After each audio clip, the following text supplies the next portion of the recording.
करने दो जो कर रहा है शर्मा जी का लड़का। आओ हम लगाते हैं फिर से एनसीईआरटी में तड़का। So welcome back guys on our channel shed plus. मैं हूं आपकी मेंटर अंकिता मैम और हम फिर से लेके आए हैं आपके लिए एनसीईआरटी तड़का, बट इस बार एनसीईआरटी तड़का 2.0 covering all the topics of the new NCERT. तो बच्चों अब समय आ चुका है कि हम अपनी पढ़ाई को गियर अप करें, उसमें एक अच्छा सा तड़का लगाएं क्योंकि नीट का एग्जाम अब पास आ रहा है। 5th May 2024 will be the examination date for you. So we are here to gear up your preparation with ourselves, with Shed. So let's get started without any delay. तो इस बार NCERT तड़का series, जैसा कि हम पिछली बार मिले थे तो हमने ह्यूमन फिजियोलॉजी यूनिट पे फोकस किया पहले, क्योंकि नो डाउट वो एक बहुत ही स्कोरिंग टॉपिक है। बट इस बार हम अपना एनसीईआरटी तड़का 2.0 स्टार्ट करेंगे 12th के टॉपिक से, क्योंकि बहुत सारे ऐसे बच्चे हैं जो अपने बोर्ड्स के एग्जाम के साथ साथ नीट की प्रिपरेशन भी कर रहे हैं और वो अपनी पूरी कोशिश कर रहे हैं कि वो इस साल ही सिलेक्ट हो जाएं। तो इसीलिए हमने ये डिसाइड किया है कि इस बार हम एनसीईआरटी तड़का 12th के टॉपिक से शुरू करेंगे। One by one we will be covering all the topics of the new NCERT, then we will move back to the 11th part. So जो हमारा पहला टॉपिक होगा एनसीईआरटी तड़का का will be human reproduction. Guys पूरे examination में आपको बताऊं बायोलॉजी के तो जो 10% क्वेश्चंस होते हैं वो आते हैं ह्यूमन रिप्रोडक्शन वाले पार्ट से। सो स्टार्ट करते हैं हम अपना पहला lecture. Let's go. So guys बहुत ज्यादा देर नहीं करेंगे, हम जल्दी जल्दी टॉपिक्स को कवर करेंगे। बायोलॉजी को इतने ही टाइम में कोशिश करेंगे कि वाइंड अप करें ताकि हम अपने कैलकुलेशन पार्ट को, अपने फिजिक्स और केमिस्ट्री को मैक्सिमम टाइम दे पाएं। एनसीईआरटी तड़का सीरीज का जो मोटिव है वो यही है। मैं हमेशा यही चाहती हूँ कि आप फिजिक्स और केमिस्ट्री वाले पार्ट को और बेहतर तरीके से समय दे पाओ, क्वेश्चंस ऑल सॉल्व करो, और बाकी आपकी पूरी एनसीईआरटी को कवर करने की रिस्पॉन्सिबिलिटी मेरी, along with the figures and everything. So let get started. Okay, अगर हम बात करते हैं रिप्रोडक्टिव इवेंट्स या फिर रिप्रोडक्शन की, तो वी ऑल नो कि रिप्रोडक्शन में बेसिकली 3 इवेंट्स होते हैं। कोई भी ऑर्गेनिज्म अगर रिप्रोड्यूस कर रहा है, ठीक है, अगर रिप्रोड्यूस कर रहा है तो उसमें कुछ प्री फर्टिलाइजेशन इवेंट्स होते हैं, फर्टिलाइजेशन होता है और कुछ पोस्ट फर्टिलाइजेशन इवेंट होते हैं। तो अगर आप फर्टिलाइजेशन की बात करें तो fertilisation is the fusion of the male and female gamete. तो अगर मेल और फीमेल गैमीट का फर्टिलाइजेशन हो रहा है तो ऑब्वियसली गैमीट बनेगा और बन के उस जगह पे जाएगा जहां पे फर्टिलाइजेशन हो रहा है। तो फर्टिलाइजेशन के पहले के 2 प्रोसेस, गैमीट का बनना, गैमेटोजेनेसिस, और इंसेमिनेशन। ह्यूमंस में हम गैमीट ट्रांसफर को इंसेमिनेशन नाम से जानते हैं। The transfer of the male gamete into the female reproductive tract और you can say vagina is called as insemination. जब वो गैमीट अपनी जगह पे पहुंच गया, मतलब ये जो प्री फर्टिलाइजेशन स्टेप्स हैं, these are the pre fertilisation steps. फिर आया फर्टिलाइजेशन का part, that will be the fusion of the male and female gamete which will lead to the formation of a very vital thing, that is the zygote. zygote बन गया। zygote बनने के बाद zygote uterus में implant नहीं होता है, हाँ हमें पता है ये बात। zygote चेंज होगा एक दूसरे स्टेज में जिसका नाम है ब्लास्टोसिस्ट का इम्प्लांटेशन होता है। इम्प्लांटेशन क्या है? The attachment of this blastocyst to the uterine wall is called as implantation. जब इम्प्लांटेशन हो जाएगा तब स्टार्ट होगा हमारा 9 मंथ का जेस्टेशन पीरियड। ये 9 मंथ का वो पीरियड है जब ब्लास्टोसिस्ट फर्दर डिवाइड करके, डेवलप करके, मेच्योर होके एक हेल्दी बेबी बनाएगा और उस बेबी की delivery will be called as parturition. So the delivery और the expulsion of a very beautiful baby is called as parturition. ये हमारे रिप्रोडक्टिव इवेंट्स हैं which we are going to deal in this chapter. So without any delay, let's proceed. Guys, gametogenesis जो हमारा पहला step था, gametes का बनना। Gametes मतलब अगर हम मेल में बात करें तो स्पर्म या स्पर्मेटोजोआ, उसको हम घर के नाम से स्पर्म्स बुलाते हैं, और अगर हम फीमेल में बात करें तो ओवा। तो गैमीट्स बनने के लिए एक सिस्टम है हमारा भाई, मेल रिप्रोडक्टिव सिस्टम, जहां गैमीट्स बनेंगे, ट्रांसफर होंगे और वजाइना तक भेजे जाएंगे। वैसे ही फीमेल्स में फीमेल रिप्रोडक्टिव सिस्टम का वो पार्ट जो स्पर्म को रिसीव करेगा, जहां पे फर्टिलाइजेशन होगा और जहां पे गैमीट्स बनेंगे। तो ऐसे एक पूरा सिस्टम है और बेसिकली मैं आपको बताऊं आपके क्लैरिटी के लिए कि कोई भी सिस्टम है, लेट्स से अगर हम अभी मेल रिप्रोडक्टिव सिस्टम की बात कर रहे हैं, मेल रिप्रोडक्टिव सिस्टम की बात कर रहे हैं, तो मेल रिप्रोडक्टिव सिस्टम में सबसे पहली चीज होगी, जो सबसे पहली चीज होगी वो होगी प्राइमरी सेक्स ऑर्गन। बिल्कुल ऐसे ही हम फीमेल में भी पढ़ेंगे। तो आप दोनों को जब कोरिलेट करके पढ़ोगे ना बायोलॉजी में, जब भी आप कुछ कोरिलेट करके पढ़ते हो तो इट हेल्प्स। ठीक है, प्राइमरी सेक्स ऑर्गन क्या होता है? देखो, प्राइमरी सेक्स ऑर्गन वो ऑर्गन है जहां पे होती है जहां पे होता है गैमीट का फॉर्मेशन। ठीक है, गैमेटोजेनेसिस जहां पे होती है वो होता है प्राइमरी सेक्स ऑर्गन, और मेल्स में वो है टेस्टिस। भाई ऑर्गन है, टेस्टिस है, वहां पे गैमेटोजेनेसिस भी हो गई, गैमीट्स बन गए। नेक्स्ट स्टेप क्या बताया था मैंने? गैमीट का ट्रांसफर होना, और गैमीट के ट्रांसफर होने के लिए होती है वहां पे एसेसरी डक्ट। ठीक है, ये यहाँ पे बना, डक्ट के थ्रू बाहर जा रहा है वो, और बाहर जाते जाते देखो स्पर्म को चाहिए बहुत सारी एनर्जी, बहुत सारे न्यूट्रिशन, कैल्शियम, विटामिन, बहुत सारे एंजाइम्स जो उसको हेल्प करें। तो इसके लिए प्रेजेंट है बेटा यहाँ पे बहुत सारे एसेसरी डक्ट्स। ठीक, एसेसरी ग्लैंड्स जो अपने सिक्रीशन से इसको न्यूट्रिशन देती है। प्लस एक और चीज होती है सिस्टम में which is called as external genitalia. External genitalia, ये मैंने आपको इसलिए बताया, ऐसा कोई इस तरह का कोई जिक्र नहीं है एनसीईआरटी में, मैं आपको इसलिए बताया कि ये अगर आप याद रखोगे तो आपको दोनों सिस्टम क्लियरली दिखेंगे कि दोनों सिस्टम में एक्चुअली होता क्या क्या है। क्योंकि अगर आप देखो ना तो एनसीईआरटी की पहली लाइन ही है कि सिस्टम में होता क्या क्या है। तो चलो पढ़ते हैं NCERT. The reproductive system is located in the pelvis region. Pelvis region क्या है? पेल्विस रीजन सबको पता है मैम, ये वाला पार्ट देखो, याद रखो, जो हमारा लंबर रीजन होता है ये वाला, कि अरे यार बहुत दर्द हो रहा है ना, वो वाला रीजन, कमर में दर्द हो रहा है, ये कमर वाला पोर्शन मतलब द लंबर पोर्शन, जहाँ पे लंबर वर्टेब्रा होती है, इसे लेके थाइज वाले पोर्शन को हम कहते हैं पेल्विक रीजन। तो हमारा मेल रिप्रोडक्टिव सिस्टम हुआ, फीमेल रिप्रोडक्टिव सिस्टम हुआ, सब कुछ पेल्विक रीजन में ही पाया जाता है। याद रखना पेल्विक रीजन का मतलब क्या क्या होता है सिस्टम में। It includes a pair of testis, yes, along with accessory ducts, glands and the external genitalia. अभी जस्ट हमने देखा कि हाँ मेल रिप्रोडक्टिव सिस्टम में ये सारी चीजें पाई जाती हैं। द टेस्टिस, अब टेस्टिस के बारे में बात शुरू करते हैं, हमारे प्राइमरी सेक्स ऑर्गन के बारे में। The testes are situated outside the abdominal cavity within a pouch-like structure called as scrotum. Testis हमारा एब्डोमिनल कैविटी के बाहर सिचुएटेड होता है स्क्रोटम में। क्यों? इसका भी एक स्पेशल फंक्शन है, हम सब जानते हैं ये बात, बट आओ पढ़ते हैं। ठीक है, the scrotum helps in maintaining the low temperature of the testis 2 to 2.5 degree lower than the normal internal temperature necessary for spermatogenesis. बेटा एक टर्म आया स्पर्मेटोजेनेसिस। What is spermatogenesis? कुछ नहीं, इसको ओपन करते हैं, इसको स्पर्मेटो टर्म आया स्पर्म से, स्पर्मेटोजोआ से। जेनेसिस का मतलब होता है किसी भी चीज का बनना। Spermatogenesis is the formation of the male gamete, that is the spermatozoa. बेटा स्पर्मेटोजेनेसिस होने के लिए जो टेम्परेचर चाहिए होता है वो हमारे नॉर्मल बॉडी टेम्परेचर से 2 से 2.5 डिग्री सेल्सियस कम चाहिए होता है, और इस चीज को मेंटेन करने में मदद करता है scrotum. So scrotum is situated outside the abdominal cavity that helps in maintaining the low temperature than the normal temperature by what? 2 to 2.5 degree Celsius. इसको ध्यान में रखना, ये सारी चीजें बहुत इंपॉर्टेंट है। फिर अगर हम टेस्टिस के थोड़ा सा स्ट्रक्चर, थोड़ा शेप के बारे में बात करें तो see in adult each testis is oval. Oval shape का होता है with a length of about 4 to 5 centimeter and width about 2 to 3 centimeter। ऐसे करके याद करेंगे 2, 3, 4, 5, 2, 3 है उसकी width, 4, 5 है उसकी लेंथ। ऐसे करके याद रखोगे तो याद रहेगा। क्वेश्चंस कहीं से भी बन सकते हैं क्योंकि ये पूरी एनसीईआरटी है। ठीक है, the testis is covered by a dense covering। एक डेंस बहुत मोटी सी कवरिंग होती है जिससे टेस्टिस कवर होता है। बेटा उस कवरिंग का नाम होता है ट्यूनिका। हालांकि एनसीईआरटी इसको बताती नहीं है, लेकिन पहले हम लोग पढ़ते थे इसको, ट्यूनिका वेजिनालिस, ट्यूनिका अल्बिजिनिया।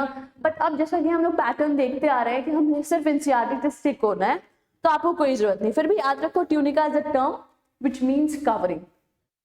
ठीक है, each testis has about 250 compartments called as testicular lobules. एक टेस्टिस में लगभग 250 कंपार्टमेंट्स होते हैं। चलो देखते हैं जरा इन कंपार्टमेंट्स के बारे में क्या बात हो रही है। ठीक, Each lobules contain 1 to 3 highly coiled seminiferous tubule। ये कौन से लोब्यूल की बात कर रहा है? ये वही 250 लोब्यूल की बात कर रहा है। बेटा देखो, एक टेस्टिस में बोल रहा है कि 250 कंपार्टमेंट्स होते हैं, उसमें से एक कंपार्टमेंट को जब तुम उठाओगे तो उस एक कंपार्टमेंट से 1 to 3, 1 से लेके 3 तक, 1 से 3 नंबर में हाईली कॉइल्ड, याद रखना हाईली कॉइल्ड क्या प्रेजेंट होता है? Seminiferous tubule. टेस्टिस में स्पर्मेटोजेनेसिस होती है, ये बात सही है, लेकिन टेस्टिस में भी अंदर चलो तो सेमिनिफेरस ट्यूब्यूल्स में स्पर्मेटोजेनेसिस होती है। सी, यही चीज आगे मेंशन करेंगे। Each seminiferous tubule is line, okay C this is missed. Each lobule contain 1 to 3 highly coiled seminiferous tubule in which the sperms are produced. Now this is the place, the exact place inside the testis where the spermatogenesis actually occurs. ठीक है, अगर हम seminiferous tubule के बारे में थोड़ा सा और बात करें तो हम एक फिगर देखते हैं। This is the cross section of the seminiferous tubule. ये seminiferous tubule का cross section है। Let's say, ठीक है, let's say कि एक सेमिनिफेरस ट्यूब्यूल है बेटा, तो जब भी हमारी जिंदगी में किसी भी एग्जाम में सेमिनिफेरस ट्यूब्यूल का नाम आएगा तो हमें 3 सेल्स के बारे में याद करना है। जब भी सेमिनिफेरस ट्यूब्यूल का नाम आएगा तो हमारे दिमाग में 3 सेल्स आनी चाहिए। कौन कौन सी? चलो देखते हैं बेटा। सबसे पहले एक सेल होती है जिसका नाम है स्पर्मेटोगोनिया। एक सेल होती है जिसका नाम है स्पर्मेटोगोनिया, जिसको हम दूसरे नाम से बुलाते हैं, दैट इज जर्म सेल। ये वही सेल है जो डिवाइड करेगी माइटोसिस मियोसिस से और बनाएगी spermatozoa, that is sperms. This is the germ cell जो जर्मिनेट करती है, उसको कहते हैं जर्म सेल, इसका नाम है स्पर्मेटोगोनिया। दूसरी सेल हमें मिलेगी सर्टोली सेल। सर्टोली सेल का दूसरा नाम है नर्स सेल। तो नर्स क्या करती है? नर्स टेक केयर करती है, देखभाल करती है, ठीक है। जब भी जरूरत होती है पेशेंट को इंजेक्शन देती है, विटामिन देती है, मिनरल्स देती है। यही काम सर्टोली सेल्स का भी है। जब ये स्पर्मेटोगोनिया डिवाइड कर करके स्पर्मेटोजोआ बना देते हैं तो स्पर्मेटोजोआ बाहर जाने के पहले सर्टोली सेल से मिलते हैं कि हम बाहर जा रहे हैं, हमें लड़ाई झगड़े में हमें आर्मी लेके अपनी जानी है फ्यूज करने एक को, तो हमें बहुत सारा न्यूट्रिशन चाहिए, तो सर्टोली सेल से वो न्यूट्रिशन लेके बाहर जाते हैं। Cell number 1 is the spermatogonia, cell number 2 is the Sertoli cell and the third cell is, ये भी एक seminiferous tubule है, ये भी एक seminiferous tubule है, ये भी है। These are the cells, ठीक है। अब इन सेल्स के बीच में देखो कुछ स्पेसेस हैं, ये जो आपको डार्क पिंकिश कलर से दिख रहे होंगे, ठीक है। इस जगह को कहते हैं इंटरस्टिशियल स्पेसेस, और इंटरस्टिशियल स्पेसेस में एक और तरह की सेल्स पाई जाती है बेटा, जिनका नाम है इंटरस्टिशियल सेल्स, या जिनको आप अभी बहुत फेमस नाम से जानोगे, देखोगे, इनका नाम है लेडिक सेल्स। इनका बहुत इंपॉर्टेंट फंक्शन है, ठीक। तो 3 सेल्स, स्पर्मेटोगोनिया जो कि स्पर्मेटोजोआ बनाती हैं, सर्टोली सेल्स और लेडिक सेल्स। अब थोड़ा सा पढ़ते हैं कि क्या लिख रहे थे, हमें क्या बता रहे थे। चलो, each seminiferous tubule is lined on its inside by 2 types of cell। अगर तुम अंदर वाला पोर्शन देखो तो अंदर से 2 तरह की सेल्स हैं, एक सर्टोली सेल्स, ये देखो बहुत क्लियर स्ट्रक्चर नहीं है, और दूसरा स्पर्मेटोगोनिया। सर्टोली सेल के अंदर यही लिखा हुआ है कि from the inside it is lined by 2 types of cells, the one is the male germ cell that is spermatogonia and the other is called as the Sertoli cell, the nurse cell. उसके बाद the region outside the seminiferous tubule is called as the interstitial spaces, yes, that contain small blood vessels, yes, बिल्कुल blood vessels होंगे साथ में, and interstitial cells जिनको अभी हमने पढ़ा था लेडिक सेल्स। लेडिक सेल्स याद रखना, लेडिक सेल्स सिंथेसाइज बनाती भी हैं और सिक्रीट भी करती है क्या?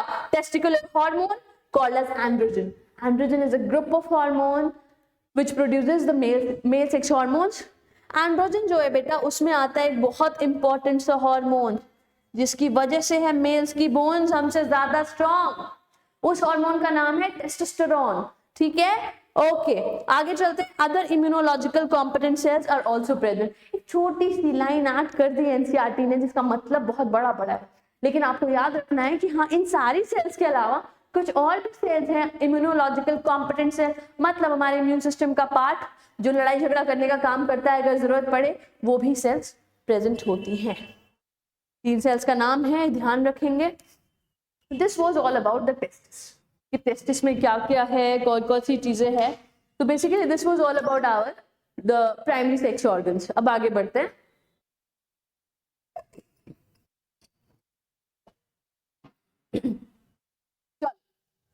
द मेल एक्सेसरी डक्ट्स, मैंने बोला था बेटा कि जब गैमीट्स बन जाएंगे तो उनको ट्रांसफर करना है, अब बात है ट्रांसफर करने की।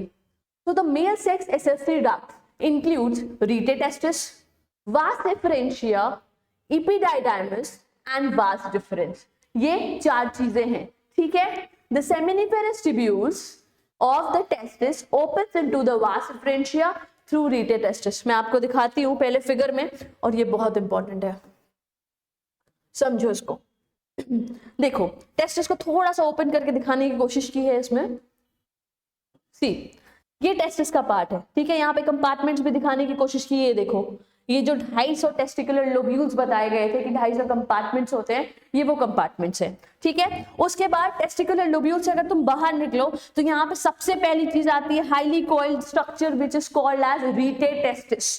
This structure called as rete testis. Spermatozoa सबसे पहले टेस्टिस से निकल के गया, सॉरी सेमिनिफेरस ट्यूब्यूल से निकल के गया रीटेटेस्टिस में। रीटेटेस्टिस के बाद जो स्ट्रक्चर आता है उसको हम कहते हैं वास इफरेंशिया। वास इफरेंशिया, वास इफरेंशिया के बाद यहाँ पे और थोड़ा कम कॉइल्ड स्ट्रक्चर आता है, दैट इज कॉल्ड एज एपिडाइडाइमस।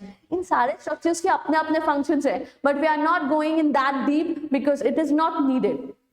एपिडाइडाइमस के बाद अगर हम देखें, एपिडाइडाइमस चलता है और बनाता है वास डिफरेंस, ठीक। ये 4 चीजें जो हम मेंशन थी, रीटेटेस्टिस, वास डिफरेंशिया, एपिडाइडाइमस और वास डिफरेंस, ये चारों चीजें दिख गई। उसके बाद एनसीईआरटी बहुत सुंदर सी लाइन लिखती है कि the vas deferens loops over the urinary bladder and joins further, ठीक है। ये loops over the urinary bladder वाली लाइन याद रखना। यहाँ पे यूरिनरी ब्लैडर भी है, यू कैन सी दैट, और यूरेटर भी दिख रहा है यहाँ पे, और ये यूरेटर के पीछे से ऐसे लूप बनाते हुए आगे जाता है, ठीक। और जैसा कि हमने डिस्कस किया था कि कुछ एक्सेसरी ग्लैंड्स भी प्रेजेंट है, तो वो भी हम यहीं पे पढ़ लेते हैं। ग्लैंड नंबर 1 सेमिनल वेसिकल, फिर मिलेगी ग्लैंड नंबर 2 प्रोस्टेट, और फिर बल्बोयूरेथ्रिन। इनका भी अपना अपना फंक्शन है, भी थोड़ा सा डिस्कस करेंगे इसको। तो वास डिफरेंस आगे जाके सेमिनल वेसिकल के जो सिक्रीशन है उससे मर्ज हो जाती है, और आगे जाते सारे, ये सपोज करो ये वास डिफरेंस आई, ठीक है, और मर्ज हुई और आगे जा रही है, और बगल से सारे ग्लैंड्स उसको अपना सिक्रीशन देते जा रहे हैं, क्योंकि स्पर्म ने कहा था कि हमें न्यूट्रिशन की जरूरत है, ठीक है। अब इसी चीज को थोड़ा सा पढ़ते हैं बेटा। सी,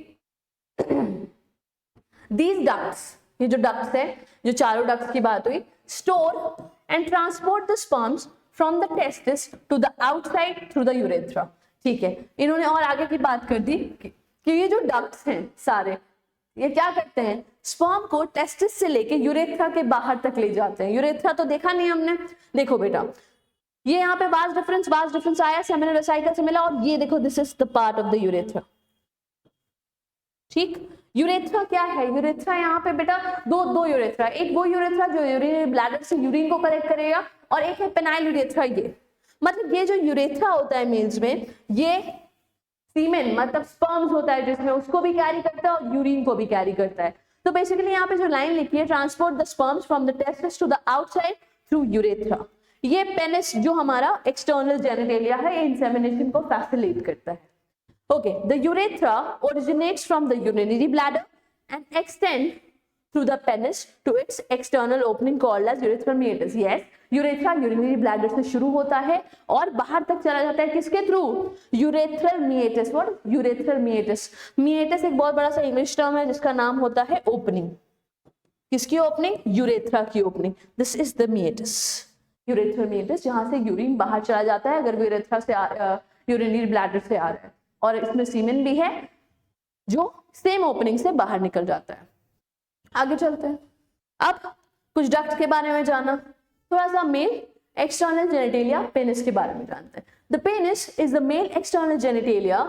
It is made up of special tissue that helps in the erection of the penis to facilitate insemination.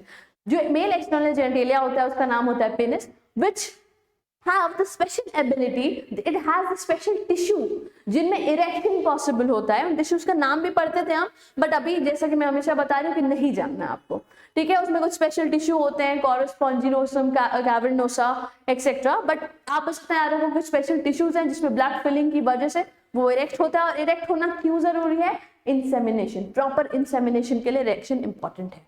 आगे चलते हैं। The enlarged end of the penis is called as glans penis, which is covered by a loose fold of skin called as foreskin. ये बहुत easy सी line है, लेकिन मैंने देखा इस पे बहुत क्वेश्चंस आ चुके हैं। क्वेश्चंस पूछता है कि जो लूज स्किन होती है at the gland penis is called as what, तो it is called as what, foreskin. अगर हम इसको क्लीन करके थोड़ा सा देखें तो देखो जो इनलार्ज एंड है पेनिस का, इसको कहते हैं ग्लैंड पेनिस, ठीक है, और इसके बाहर एक लूज फोल्ड ऑफ स्किन है जिसका नाम है फोरस्किन। इसको याद रखना, फोरस्किन या इसको प्रीप्यूस भी बोलते हैं। चलो फिर थोड़ा सा ग्लैंड्स के बारे में जान लेते हैं। ग्लैंड्स रह गई हैं। ग्लैंड्स में अगर हम देखें तो द मेल एसेसरी ग्लैंड्स, तीनों ग्लैंड्स का नाम हम जानते हैं। The male accessory glands includes paired seminal vesicle, a prostate and paired bulbourethral gland. देखो बेटा कुछ नहीं बताया उन्होंने, बस नाम की बात बता दी, बट इसमें एक बहुत इंपॉर्टेंट सी चीज छुपी हुई है, एक बहुत इंपॉर्टेंट लाइन लिखी हुई है। अगर हम ध्यान से इसको पढ़ें तो देखो यहाँ लिखा है द मेल एसेसरी ग्लैंड, कहाँ गया, yes, the male accessory glands include paired seminal vesicle, a prostate and pair bulbourethral gland. इसमें जो 3 ग्लैंड्स हैं इसमें से एक ऐसी है ना जो अकेली है, देखो ए प्रोस्टेट, प्रोस्टेट अकेली है, बाकी जो ग्लैंड्स है जैसे सेमिनल वेसिकल हो गया या बल्बोयूरेथ्रल, ये पेयर में प्रेजेंट होती है। देखो क्वेश्चन यहीं से बन जाता है, बाकी तीनों के नाम याद रखना is not a big deal, ठीक है। आगे बढ़ते हैं अगर इनके कुछ सिक्रीशंस के बारे में, जो भी बहुत छोटी सी इंफॉर्मेशन दी हुई है कि secretion of these glands constitute seminal plasma, ठीक है, इनके ग्लैंड्स के सिक्रीशन को सेमिनल प्लाज्मा बोला जाता है। सेमिनल टर्म आया है, इसका ये मतलब नहीं है कि सिक्रीशन सिर्फ सेमिनल वेसिकल का है, याद रखना इन तीनों के सिक्रीशंस को साथ में सेमिनल प्लाज्मा बोलते हैं, विच इज रिच इन 3 चीजें, fructose, calcium and certain enzymes. 3 चीजें याद रखनी है, क्या क्या, fructose, calcium and certain enzymes, कुछ एंजाइम्स, ये तीनों मिलते हैं तब स्पर्म को मिलती है पूरी ताकत, ठीक है। उसके बाद एक और एडिशनल चीज बल्बोयूरेथ्रल ग्लैंड के बारे में लिख रखी है कि the secretion of bulbourethral glands helps in the lubrication of the penis, ठीक है। फैसिनेशन ऑफ स्पर्म्स के लिए, इंसेमिनेशन के लिए लुब्रिकेशन इंपॉर्टेंट है और ये काम में हेल्प करता है बल्बोयूरेथ्रल ग्लैंड। तो याद रखना कि लुब्रिकेशन में हेल्प कौन करता है, बल्बोयूरेथ्रल ग्लैंड।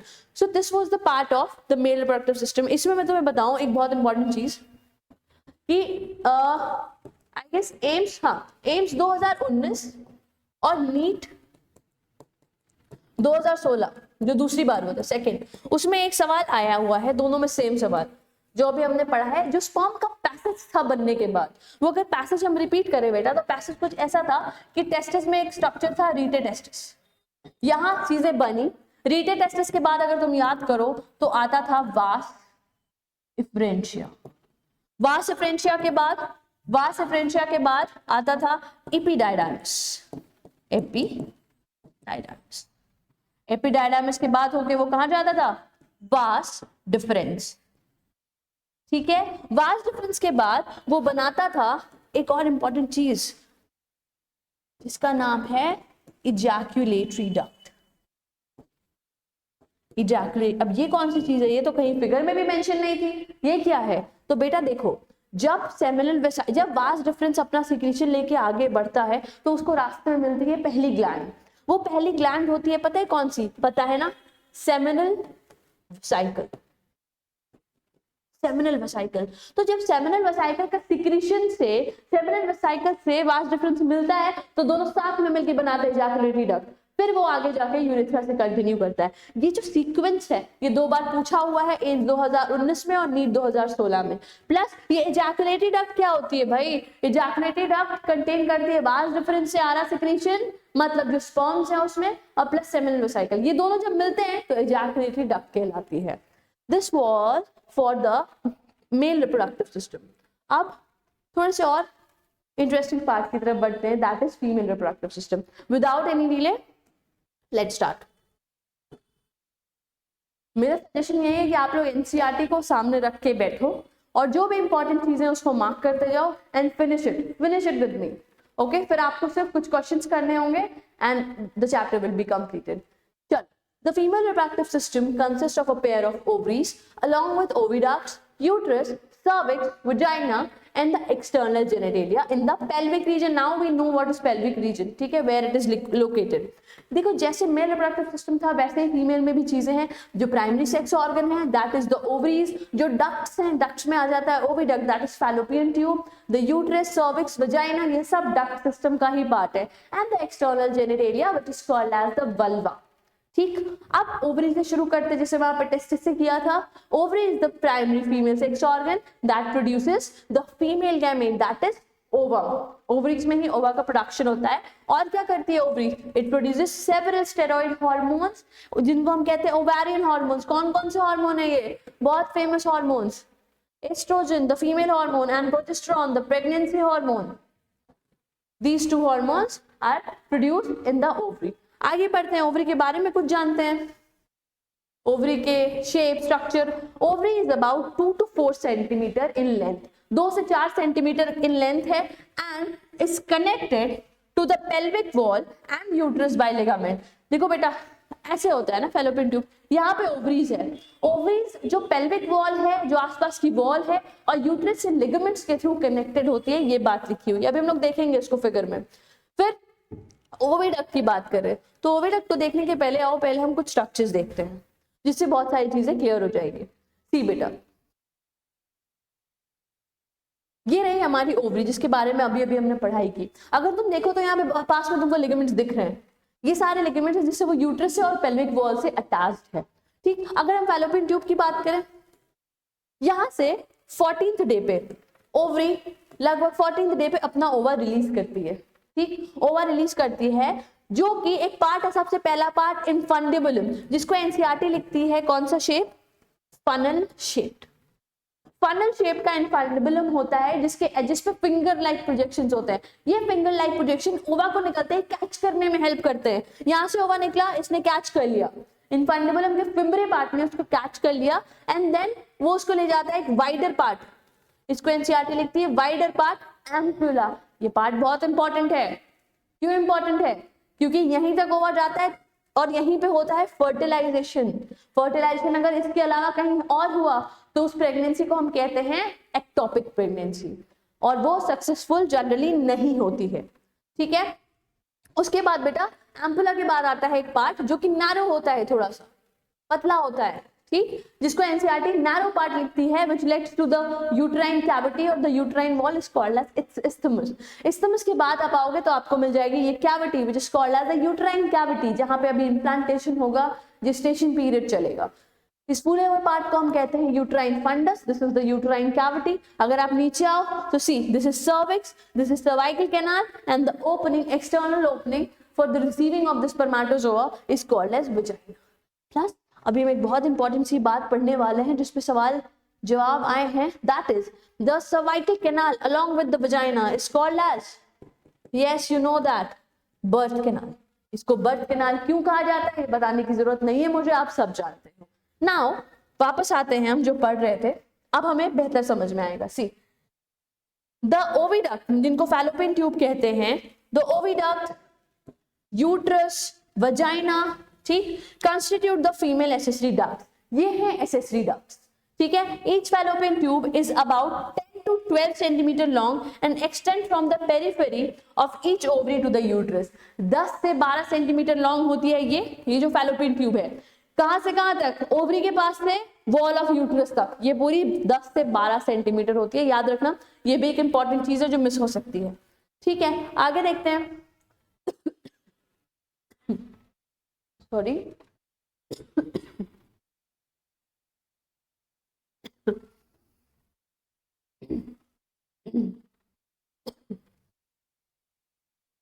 ठीक है, आगे देखते हैं।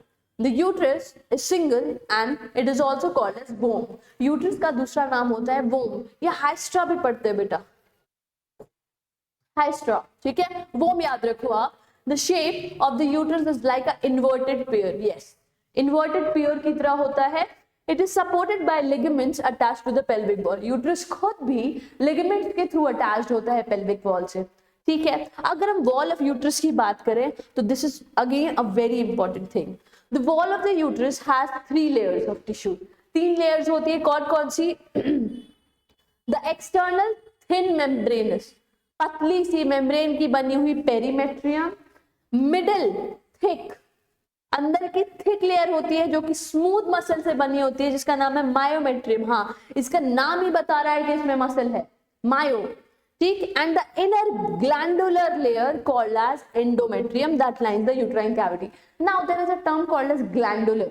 ये क्या मतलब है, देखो ग्लैंड से टर्म है ग्लैंडुलर। कोई टर्म होता है ना अगर ग्लैंड, तो इसका मतलब होता है anything which secrets something. Gland भी हार्मोन सीक्रेट करती है। अगर किसी टर्म के आगे, किसी ऑर्गन के आगे ग्लैंडुलर लगा है, इसका मतलब that thing is secreting something. And yes we know that the endometrium secrete नहीं करती है। आप कह सकते हो कि हाँ, हर साल साइक्लिक, हर महीने साइक्लिक चेंजेस के थ्रू जब मेंस्ट्रुअल फेज आता है तो यहाँ पे ब्लीडिंग होती है, right.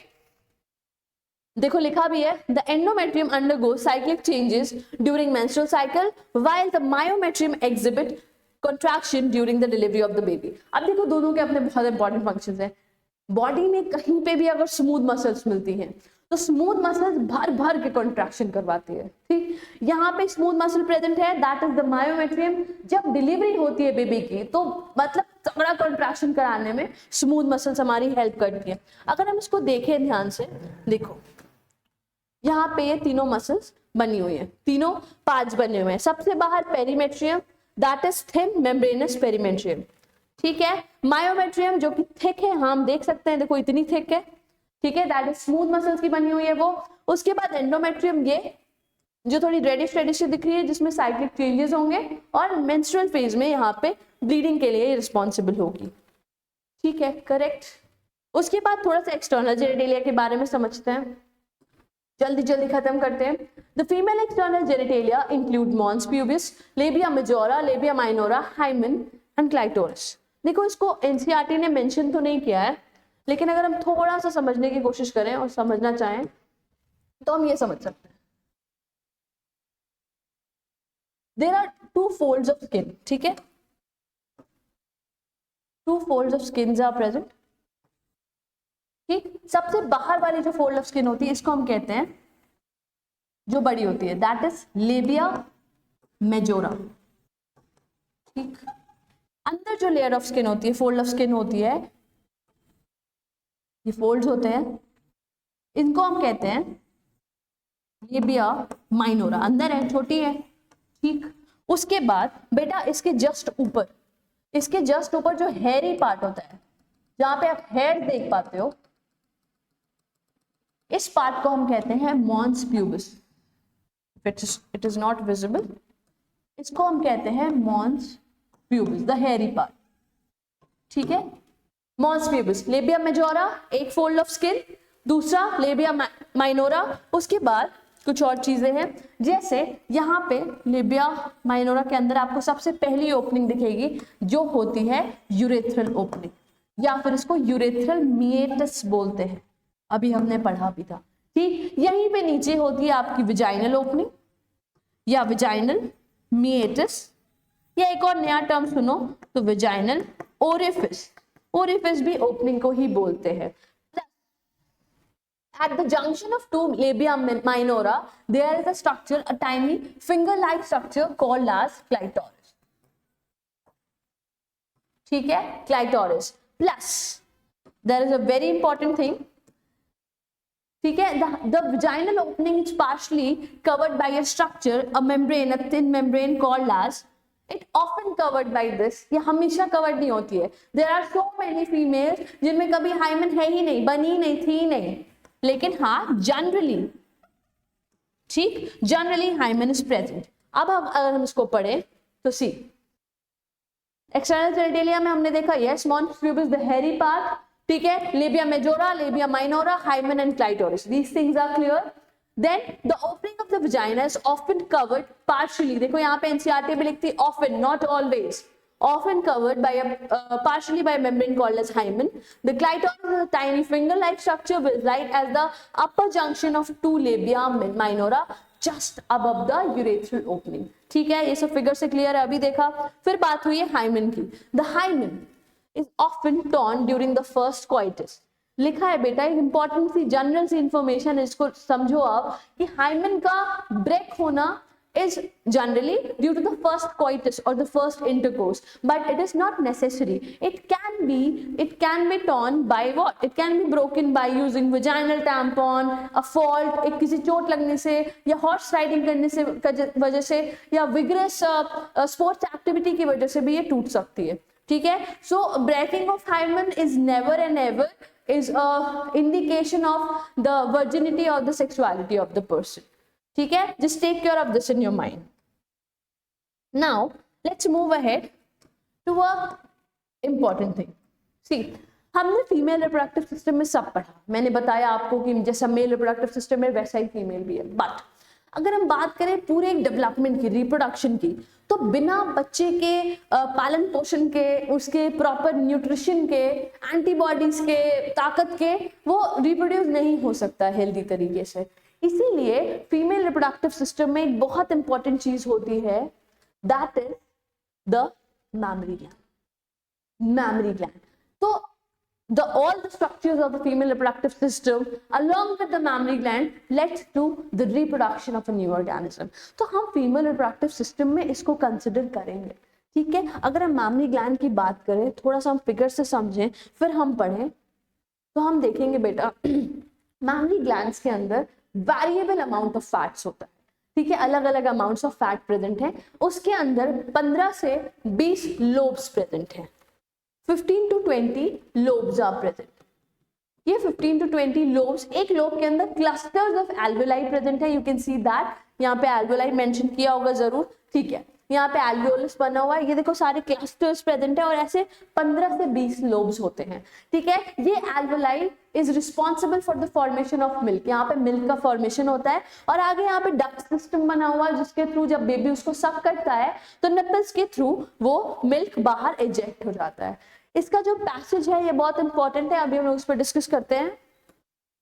See, the mammary gland are paired structure that is called as breast that contain glandular tissue. See, यहाँ पे भी glandular term है क्योंकि milk का secretion होता है, and variable amount of fat. The glandular tissue of each breast is divided into 15 to 20 mammary lobes containing clusters of cells called as alveoli. ठीक है, 15 से 20 mammary lobes जिसमें clusters of cell present होती है, जिनको हम कहते हैं alveoli. The cells of the alveoli secrete milk which is stored in the cavities. एक cavity में वो store होती रहती है, जब जरूरत पड़ती है तभी बाहर जाती है, called as lumens of alveoli. The alveoli open into mammary tubules. The tubules of each lobe join to form mammary duct. Several mammary ducts join to form a wider mammary ampulla which is connected to the lactiferous duct through which the milk is ejected. बहुत ज्यादा clumsy कर दिया इसको, मैं आपको समझाती हूँ। बात हो रही थी कि सबसे पहले एल्वेलाई में, ठीक है, मिल्क का सिक्रीशन हो गया, एल्वेलाई के ल्यूमेन में मिल्क बना हुआ, ठीक है। उसके बाद ये कहाँ जाता है?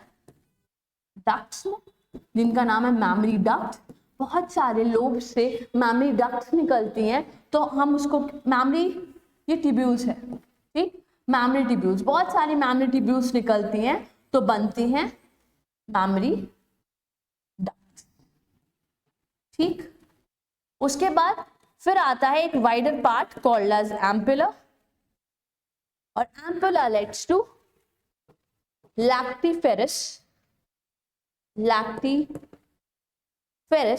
डक्ट, जिससे फिर बाहर the milk is sucked out through the nipples, ठीक है। अब उसको पढ़ते हैं हम लोग, हमारे लिए इजी हो जाएगा। The cells of the alveoli secrete milk which is stored in the lumens of the alveoli. The alveoli open into the mammary tubules. पहले ट्यूब्यूल्स में एंटर करती हैं और फिर ट्यूब्यूल्स बहुत सारी मिलके डक्ट्स बनाती हैं, ठीक है। डक्ट्स के बाद वो एम्पुला, एम्पुला के बाद लैक्टिफेरस डक्ट, और फिर फाइनली बेबी के सक करने की वजह से मिल्क बाहर इजेक्ट हो जाता है।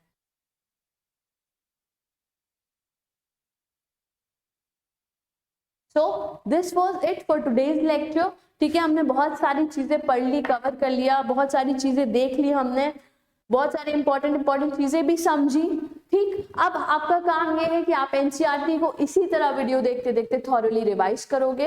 We are going to have 3 lectures in this chapter. और 3 लेक्चर्स के बाद आप क्वेश्चंस लगाओ, भर भर के आपके क्वेश्चंस लगेंगे। कोई भी डाउट होता है आप मुझसे क्वेश्चंस पूछ सकते हो in the comment box and keep studying, keep like आप हमेशा दिन रात मोटिवेटेड रहो to study because motivation, especially the self motivation this time is very important. It's a high time, so keep studying. All the best.